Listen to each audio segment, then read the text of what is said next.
No, I'm good. I'll use my sheet. Thank you. Thank you. I'll make sure those are up next time. Thank you. Thank you. And just a reminder, whoever is speaking, be sure to speak either be wearing the microphone or speak directly into the microphone. And whenever you're ready, Director. Okay.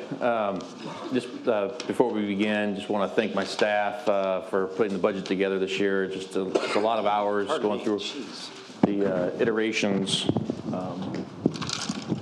And I've got Ken Crutcher, Finance Director, and Eric Wynant for the Supervisor of Fiscal Services with me. Also, I'll have Ted Mekas for the Water Division doing some help with the presentation, as well as John Davis for the Electric Division.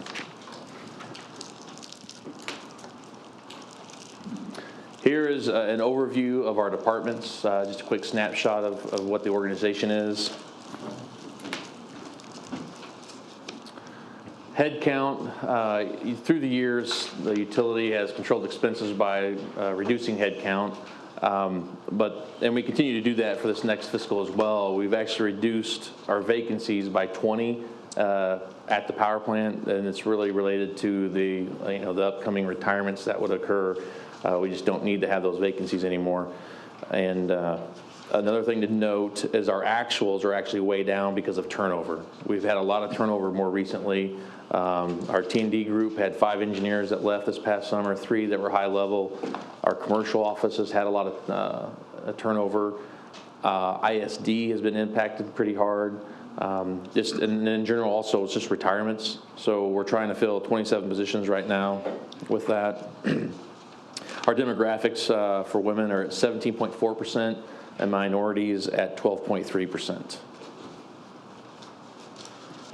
So one thing I kind of want to hit on this year is that our OSHA recordable incident rate, which is really related to basically the employee accidents, we hit a record year this year. So we're extremely low at 2.35. I really am proud of our employees for working basically safer, following better work practices, as well as our supervisors and superintendents that belong to the Safety Leadership Committee. It's through their efforts. They're the ones that drive safety at the plant, and it's really about our employees getting home safer at the end of the day. So this is a thing that's really a big deal and should be celebrated.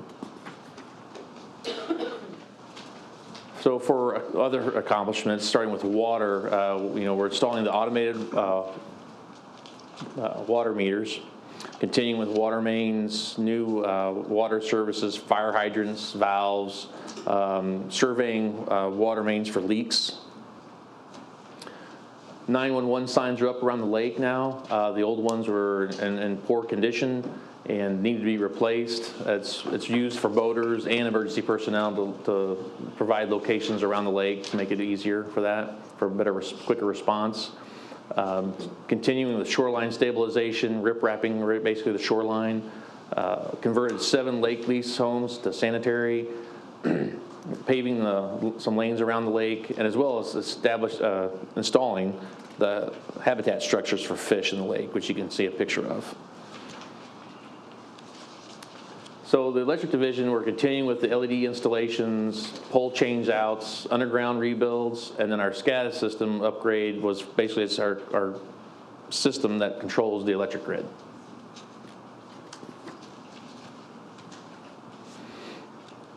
And then we continue with utility relocates and then installing. We started the process of installing fault indicators, so it improves our outage response time out on the grid.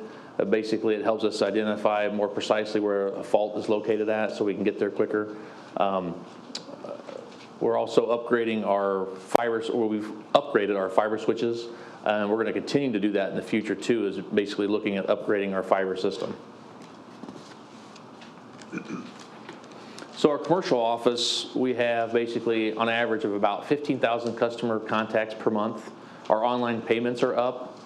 And our low income assistance programs continue to be successful. So our energy services offices have done a great job working with our residential and commercial customers, offering rebates and other services.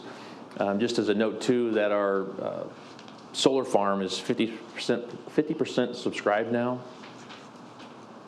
Kind of plateaued here recently with that. So on to some budget highlights. For water, we began with $7.1 million in cash. That's what we're going to begin the year with. We're going to use $3.9 million in cash, and then we would end at $3.2 million in cash, assuming that we expend everything. So one thing to really note is, though, is that we're using half of our days of cash to balance the budget for water. What that typically means, though, what we've done in the past and what we will continue to do is manage expenses. So what that means is that we're not going to be maybe replacing as many vehicles, not doing all the infrastructure improvements that we would need to do, so we can keep our days of cash up higher. So in the near future, we're going to need to look at how we're going to be able to increase revenue sources to help fund our infrastructure and vehicle replacements that we need.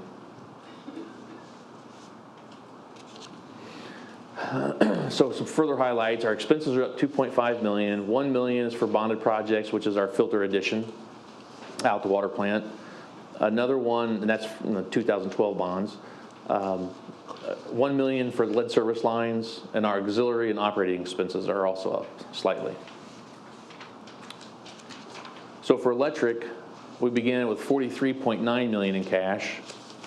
We're going to use $1.85 million in cash to balance the budget. And then we're going to end with $42.1 million in cash. Again, we'll control expenses to where we're probably not going to be using basically the fund balance to end up balancing the budget. So we'll end up probably higher days of cash on hand by doing that.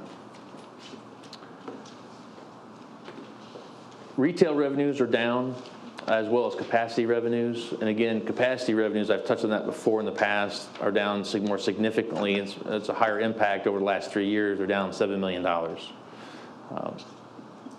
Our expenses are up for transmission line upgrades, HVAC upgrades, as well as environmental project lines. But one thing I want to touch on, just briefly, I guess, or a little bit more in depth, I guess you might say, a little bit of talk about the decline in pilot. So that was pretty much anticipated, and in 2015, the mayor, CWLP, OBM, we kind of worked together and came up with this plan, basically changing the pilot, removing the wholesale sales component. So now it's based on all revenues, audited revenues, as well as then 2019, that percentage increasing, and then adding shared services. But in FY21, for this coming year, the pilot's going to be down about $800,000 for the electric side. So what that means is that the drop in retail sales that have occurred this year, as well as a drop, as well as the no wind revenues. So our wind contracts did provide revenues that the pilot was based on. So with that gone, it also decreases. So it drops about $341,000 in pilot money for those items. And also the wholesale sales are dropped because the prices are lower in the market. The units aren't running now as much, so they're not economic. So the pilots dropped about $459,000. We did add in a public works tree crew. So basically for tree trimming around streetlights at $310,000 to kind of help offset that. Then if you look at the transfer kind of details, apologize for the small numbers, but essentially it's basically about $15 million in value for this coming fiscal, and it's decreased overall from last fiscal by about $473,000. And then you can look at the biggest decline was really in the electric side for the pilot, decreasing by that $800,000. And then you have free services, which are the street lights, traffic lights, funding ISD, and other street maintenance for water. Makes up the free services components for electric and water there. And then basically just a quick snapshot of the shared services breakdown that we have that make up the $15 million total revenue, or that we give to the pilot, or to the, I guess you say, the corporate fund. So now I'm going to turn the water presentation over to Ted Meckes. Yeah.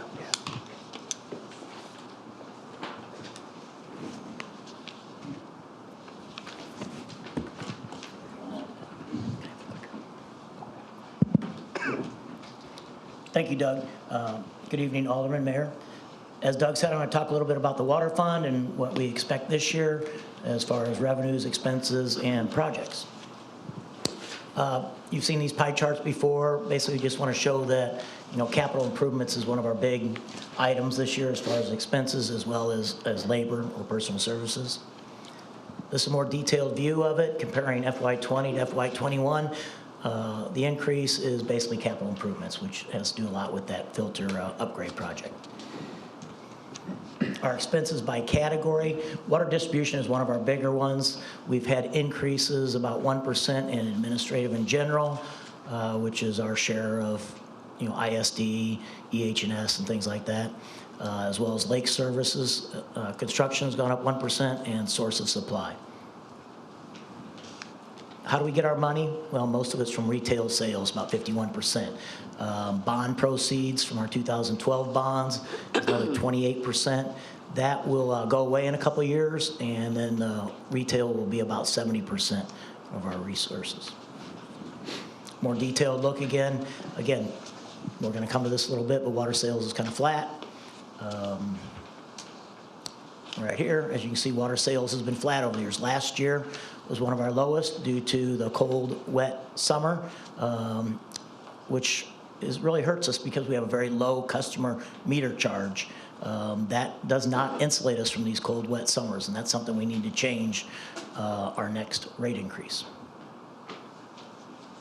Going through some of the projects, the big project out at the filter plant is the addition of 4 filters, as well as the upgrade of the existing 12 filters.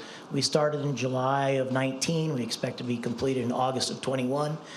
This will increase our capacity from about 46 million to about 57 million gallons a day. But not only that, but it'll make sure that those 12 existing filters, which we have trouble getting parts for now, will be in operation. It allows us to take more filters out of service for maintenance during our peak times, as well as allows the water to flow through much slower so we can have a better end product. Again, this was financed through those 2012 bonds, and it's the last project on that bond fund. Other projects, we're going to have to relocate our water distribution complex due to the railroad, high-speed rail, taking part of our land there. That's going to be a tune of about $1.1 million this year. We think we will purchase land as well as design the structure, and then the following year will probably be about a $6 to $8 million hit. Other projects, replacing water mains, meters, hydrants, to the tune of about $2.9 million. The upgrades, about $1 million. Additions, which are developer-funded projects, new subdivisions, things of that nature. And then the government projects, what we call, are the railroad reconsolidation, like Laurel Street will have to relocate a water main. The widening of Archer Elevator and Stanford Avenue will require a water main relocation as well. We will continue to spend our money on our watershed, which is our first barrier of defense and water quality, to the tune of about $250,000 to $300,000 per year, promoting the cover crops so that that bare black dirt's not out there to leach the sediment and nutrients into our waterways. Those BMPs, cover crops, filter strips, grass waterways. We have applied for 3 grants, which we're very proud of. The National Water Quality Grant, which could be about $250,000 a year for, as long as you really want it and keep applying. And we're one of 2 in the state that have applied for that. And then the Regional Conservation Partnership Program grant, which was from the 2018 Farm Bill. That's the tune of about $1 million grant funding from the U.S. government, along with us matching a 1-for-1, so we'd have to come up with $1 million over 5 years. We have numerous partners that have partnered with us, that are going to partner with us for their technical support, as far as education and things of that nature, as well as financial to lessen our burden, as well as the normal IEPA 319 grant, which we apply for often. This is a 2-year program. We're applying for about $600,000, which is a 60% EPA and 40% CWLP. We can use that money also for our match with the RCPP grant. And we're going to continue to increase our efforts of reducing the septic systems out around the lake properties. We have 726 properties out there. Right now, we have a little over 300 still on septic. We budget some money with our agreement where we pay $5,000 SMSD or whatever they're called now pays $5,000, and we want to get as many off as we can a year. In the years past, I think Doug said we did 7, but we have 5 on the list right now. We are doing 30, 35 a year.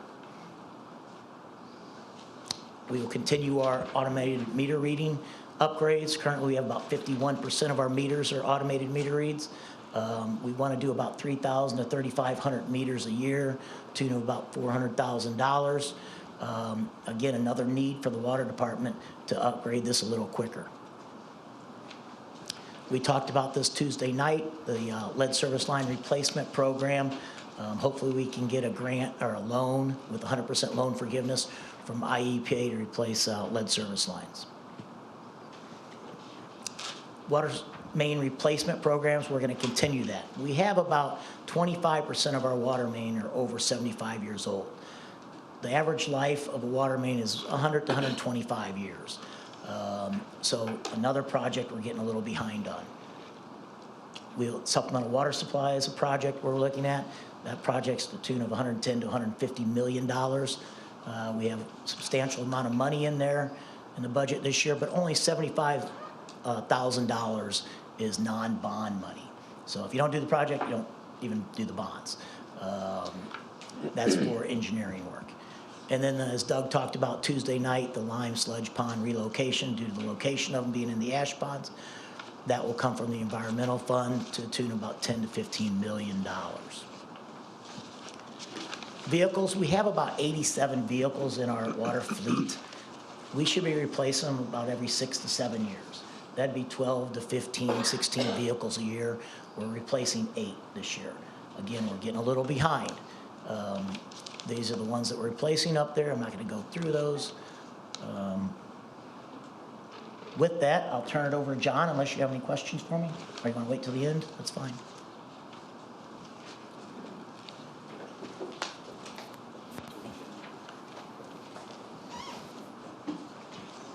Thanks, Ted. Alderman and Mayor, thank you for having us here this evening. Coming up now is the electric funds portion of the budget, and they're basically the electric funds version of the water fund slides you just saw. So they'll be very familiar to you going forward. Again, our expenses, as always, our greatest expense is commodities and contracts. 48% of our budget is commodities and contracts, and the greater proportion of that is our coal contract. Personal services or salaries is about 24%, and our debt service is about 15%. So if you look at it from a variance standpoint from this year to last year, you see the biggest change is a 32% increase on capital improvements. It's only about a $3 million actual change, but the purpose of that change is for transmission line relocation work that we have to do in association with closing 31, 32, and possibly 33 in the future. It's trying to get prepared for those unit retirements that we have. Looking at by category, break it down, where do we spend our money? Generation is at 26% this year of our budget, which compared to last year's budget is down 4%. And the majority of that 4% that's down is about $3.6 million that we're not spending on units 31 and 32. That we decided not to budget because if those units close, we don't need to spend that money. The other thing that's up this time is transmission distribution is up 3%, which again is due to those transmission projects that we'll be doing. And then our portion of the corporate fund payment is up 3% from a variance of last year. So where do our resources come from? 86% or so comes from retail sales. Wholesale sales at 13% is pretty flat the last couple of years, or last year to this year, but our retail is the vast majority of where our money comes from. Compare that to a variance from previous fiscal year, you can see it's pretty much the same throughout. Retail megawatt hours or trends, as we've said numerous times over the last year, our load is dropping, and we foresee that to continue to drop over the next 10 years. So as we go further down in fiscal years coming forward, we anticipate that slope of that line to continue to drop. Electric fund projects, what are some projects we're going to be doing this fiscal year? Similar to Ted, we need to relocate our dispatch center, and along with our dispatch center, relocate the data center that's located in the basement of this building. for ISD that controls all of the data center for the entire city of Springfield. We're hoping to have land purchased and begin initial design, architectural design this year in the tune of about $750,000. We also plan on going out for an energy and capacity RFP, which again, as we've talked about in the past, is related to the retirement of units going forward. Transmission distribution, we're continuing on some of the projects that Doug mentioned earlier, line clearance, pole replacement program, LED street lights that we have. And then out at Iron Bridge and Woodside Road, we have some pole relocations we're gonna have to do in relation to the road itself being relocated out in that area. And then the electric fault indicator installation, this is one of the better things we've done in the last few years is install these fault indicators on our underground circuits. So if there's a fault in the middle between transformers, we can easily find where those are at, as opposed to, just hoping somebody tells us that they saw a flash over here, or they heard a boom in this location. This year, we're looking at trying to add 25 locations across 10 separate feeders throughout the city. Underground rebuilds, again, this is something we've been doing quite a bit the last few years, is because we have a very aging infrastructure, and that's a lot of those failures that we are trying to locate quicker with our fault indicators, been replacing all of the infrastructure associated with that. This year, currently we have the Country Club Estates area, Northgate and West Roads as the areas we want to try to take care of this year. And then the Grand Valley Village, we've been working with the owner of that park to upgrade their systems. So as they're ready for us, we've been doing work for them the last year and again this year. Substations, some projects in substation is to upgrade our communication system and how we talk to our breakers, to replace, last year replaced about, I don't remember how many, we said 10 or so of our circuit breakers throughout the city. These are all, again, 50 years old throughout our system that we're trying to replace. We have more of those in this year's budget, and then upgrade our protective relaying throughout our substations. For our power plant, the largest project we really have on the power plant is the environmental compliance, which we have $2.25 million out of our environmental fund in order to design and begin purchasing a filter press for our FGDS, or our scrubber wastewater. We need to find a new way to get rid of that wastewater going forward, and this is the start of that project. We also need to upgrade our control system for Unit 4, and with that comes along some boiler tuning that needs to take place. And then typical, we rebuild mills on that unit every year, and then our generator breaker, or OCB, that would close to connect to the grid needs to be replaced, so that's to the tune of $400,000.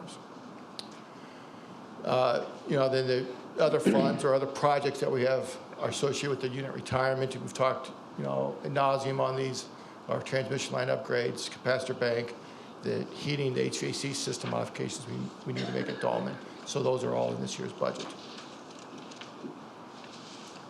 We mentioned vehicles. One thing we're doing a little bit differently this year as far as vehicles is we're looking at a lease program for our transmission line trucks.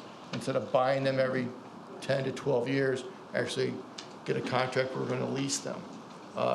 Preliminary, it's quite a bit of savings going forward than what we've been doing in the past. So actually it can help us get maybe 7 trucks, brand new trucks this year for our line department, as opposed to buying one every few years. So we're really looking forward to that going forward.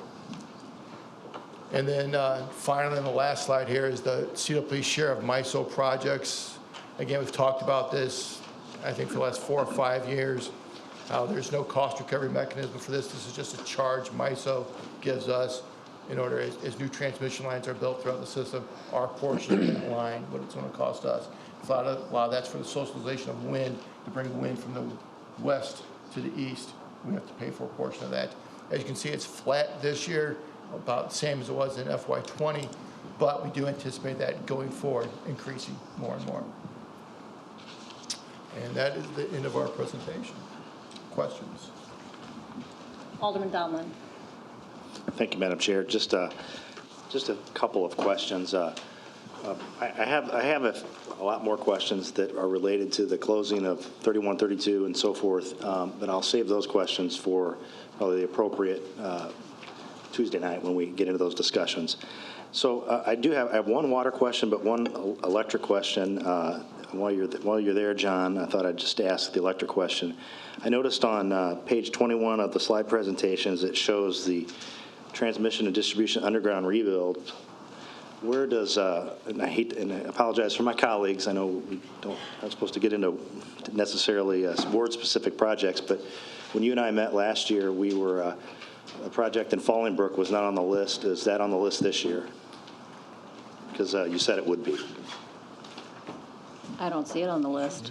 We constantly are reevaluating all of our subdivisions and actually even portions of our subdivisions on which area needs to be built first or redone first. The Fallingbrook actually has dropped down a few from where it was when we first talked. It's actually right now it is probably the Fallingbrook.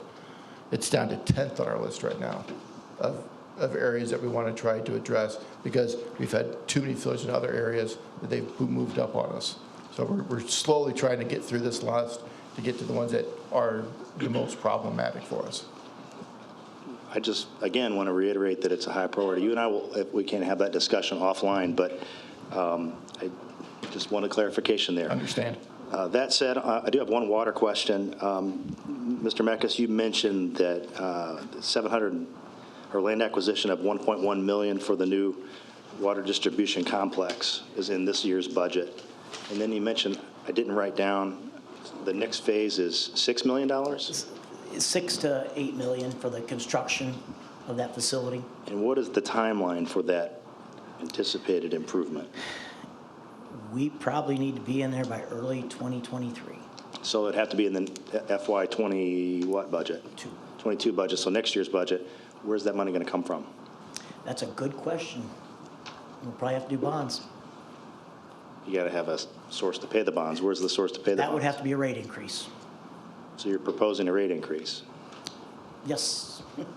We'll have to talk to the mayor about that, but that's going to have to be. And the reason for the relocate of the building is because of the high-speed rail project. I understand. So, I didn't yeah. expect that this evening, so I just wanted to make sure I understood. Thank you. Yeah. Alderman Hanauer? Well, and along with that, have we looked at with the electric building and the data center? Data centers are expensive to build, very expensive. The state has closed down a bunch of data centers. Have we looked at buildings out there that we could go to? It'd be a lot cheaper than building our own. And I mean, even for the move of the building, it'd be great to have a brand new building, but if we can buy a building that serves our needs, I don't understand why we don't look at that and see if we can save the money. I think that needs to be looked at first because there's buildings out here that former construction companies that had buildings where you could bring a lot of the stuff, and I don't know what all the requirements are, but to me it seems like there should be buildings that we could around the city that we can buy or lease instead of spending $1.8 million for land and then the cost goes up from there. And a data center, just the building alone is not the most expensive part. It's the cost of HVAC, the backup power, the two-phase power that you have to bring in from different locations. I mean, it's huge. That's why the state consolidated all there so that they could save money on all that.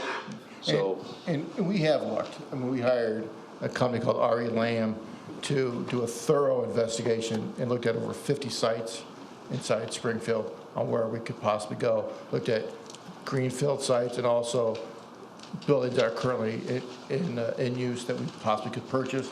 It really comes into the security level of what we need for a dispatch center and where we want to be, how much setback we need from other businesses, from roads. So we do understand that. We have looked at it. And even with the data center, we've been taking quite a bit of look at with ISD when John West was here, and now Joe Bonasini just started this week, but we've already have discussed this problem going forward. Is how much physical space, physical servers do we need? What will a data center look for us in the future versus what it looks for us now? how do we want to, what are our plans going forward? So all that is being thought through and developed. One piece to add too on the water side for the water distribution, one funding, I guess, source is going to be from the sale of the Days Inn property. So once we can unload that property, if it's $1 million, let's just say, that would be one source of revenue to help fund that project as well. Go ahead. And I don't need the numbers tonight because it all, I don't want to, like Jim, I don't want to get into the closings. But what I need to know right now, this is based on a one-year budget for all 4 units.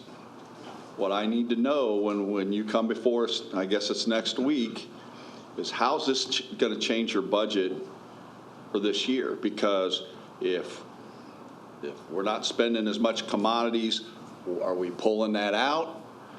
Because one thing we're not going to do going forward is you're not keeping the same amount of money in your budget if you're cutting units. That's just not going to happen. And I don't care what the projects are. We've got to cut that.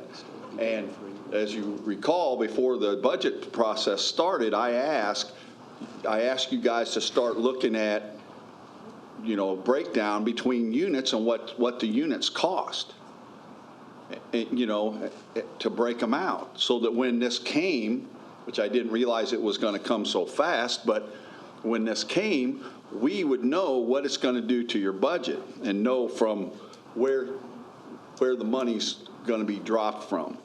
But we're not going to have the same budget next year if we're taking units offline. And we shouldn't have that. We should have 2 months that we got to make some changes, or things are going to have to get moved around, and we need to know what they're moving, why they're moving. As I said, the generation side as compared to last year is down 4% budget-wise, and about 3.6 million of that is associated with projects and work from boiler work, scaffolding work, cleaning that we're not going to do on units 31 and 32. That's already in the budget. But you got personnel, you got all kinds of other Well, those stuff. are things we still need to discuss on what we're going to do. So We would need a date first, a final date of what's going to be the thing before we can even attempt to address what that would look like. But I would assume probably just by, thinking it through a little bit is that, let's just say that if the units were retired in November, we would probably be keeping the staff until the full fiscal because we want to use the staff to clean the units, do other work there that they're properly shut them down. So we would want to just get rid of all the operators and the labor that's necessary for that. But my point is this. So we would keep it for the full fiscal. This is part of the plan that we got to have.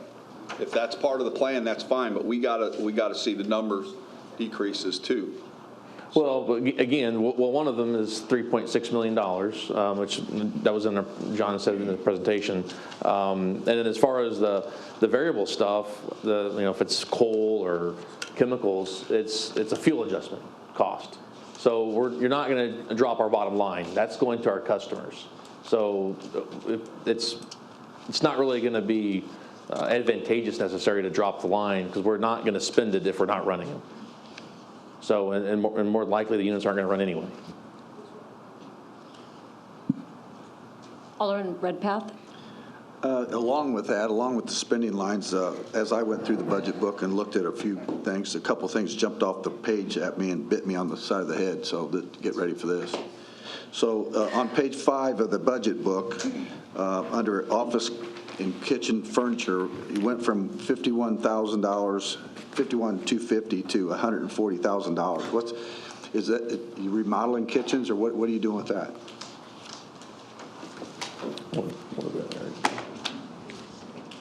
Here.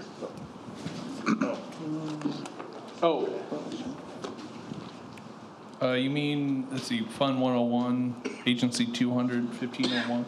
It's under 1501, yeah. Oh, that line is actually, I think, blank. I think what you're seeing is the passenger automobiles, that's 1502. That one went up. It's at 140,000. Oh, okay, yeah, I'm sorry. The type is a little small on this thing. Sorry.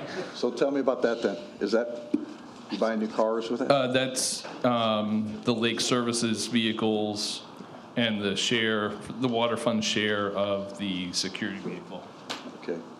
Then on page 13, under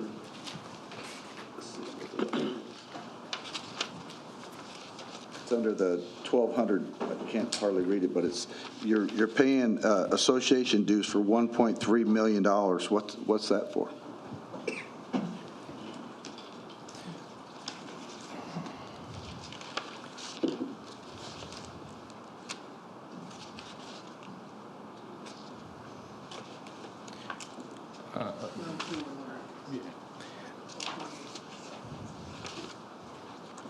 I would assume some of that would be association dues that we're having to pay, like MISO and APPA, IMUA.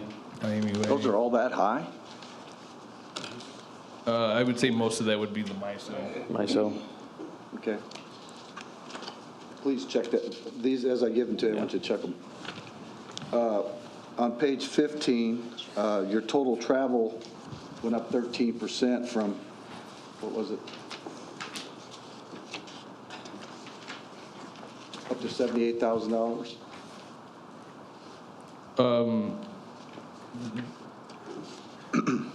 If I'm looking at the same line you are, it would be the budget. The 20 budget was 90,000.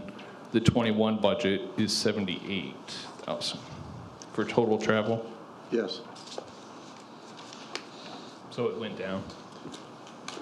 Damn, I'm telling you, this type is small. You need some cheaters, Chuck. Chuck, I have some cheaters if you want them. And probably just in general too for travel, just as a comment, we do have a lot of young staff that we are trying to get out there and get trained at seminars and stuff right now. So, even like whether it's finance or ISD for, computer software, how to, program it and run it and maintain it. Those are the kinds of travel that we're seeing. Okay, on page 17, under your passenger automotives went from $16,000 to $110,000. That's the lake services vehicles and the security. What kind of vehicles we buying for them? Trucks. Is that patrol cars? Cargo vans and trucks. Okay. Okay. On page 22. Gentlemen, I think the gist of this is that it would be helpful if we had notes. I sent this to, Griffin sent this to the council Does in it- Excel and. Do we have that? Does anyone have that? Well, it's not on the computer. I sent it to Tim Griffin and he sent it to all of you. Yeah, typically what we do for the expenditure line items is then we add a column on the right-hand side to show what the explanation is of the larger change items. And I think, send you an Excel version that you could be able to make it bigger, so. So on page 22, under contractual services, you went from $399 to $609. That's towards the bottom.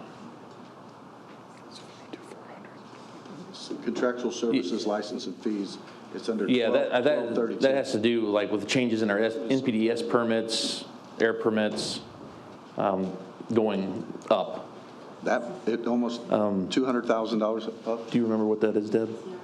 The CCR line. So it's the coal combustion residual. It's a new fee, essentially, that's been imposed upon us. Was it in before? No, it wasn't there last year. It's new. It ended with the Illinois Senate Bill 9. Okay. And the only other one I got left is commodities. Under commodities, you went from $3,400 up to $33,450. Which one? What page was that? It's on page 23. It's line item 1416. That's 30, the extra's 30,000 is 10 pumps for ash pond wells. Yeah, so essentially for compliance with the ash ponds, we had to install more wells. Or we're going to, I mean. Okay, that's all I got. Thanks. Alderwoman Turner. As I was looking through the handout, and most of them, they give us a snapshot of what the personnel looks like with regard to the demographics of personnel. I didn't see that in this what you guys had?